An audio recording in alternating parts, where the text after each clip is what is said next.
Una settimana è passata dalla tragedia che ha sconvolto Premariacco, il Friuli e che ha tenuto in apprensione anche tutta Italia e ovviamente la Romania, paese da cui provenivano i 3 ragazzi investiti dalla furia delle acque della semipiena del Natisone. Riviviamo una settimana vissuta in prima linea per darvi tutti gli aggiornamenti minuto dopo minuto. Sta di fatto che si sono trovati bloccati in questa ansa del fiume all'altezza del ponte romano, tra la diga e il ponte romano del Natisone, trovati in mezzo, hanno lanciato l'allarme, sono scattati i soccorsi, all'arrivo dell'elicottero però di loro non c'era nessuna traccia. Grazie all'individuazione con un'attrezzatura dei vigili del fuoco con un drone notturno abbiamo individuato la posizione del cellulare.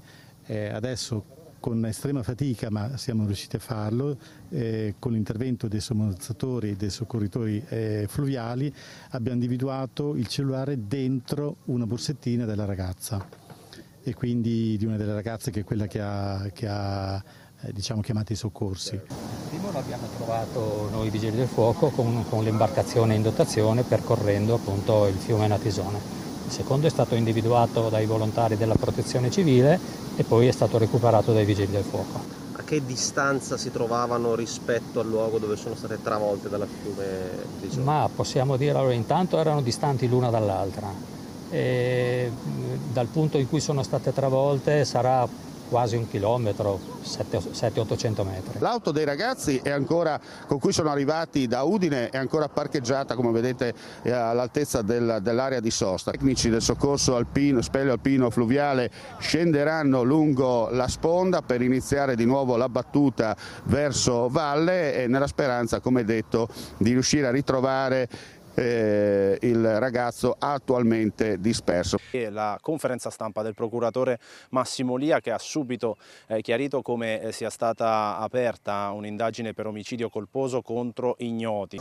Solo dolore, che non ho la forza di vedere che ha lottato per la sua vita e vedere è morta in diretta, che tutti l'hanno filmato e nessuno l'ha salvata. Precum Tatăl ai viață în sine așa i-a dat și Fiului să aibă viață în sine și i-a dat putere să facă judecată.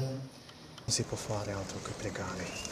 Sì, ho portato per le due ragazze che sono in bianco nella nostra tradizione, sono state sposate, è come un servizio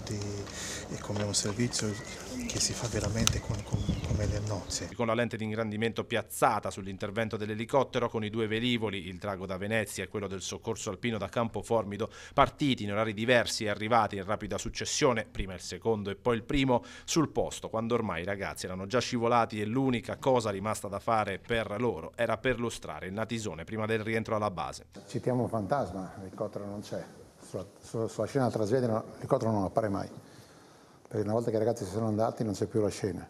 Una settimana che è passata e si cerca ancora Christian, ma la situazione che non fa registrare novità di sorta.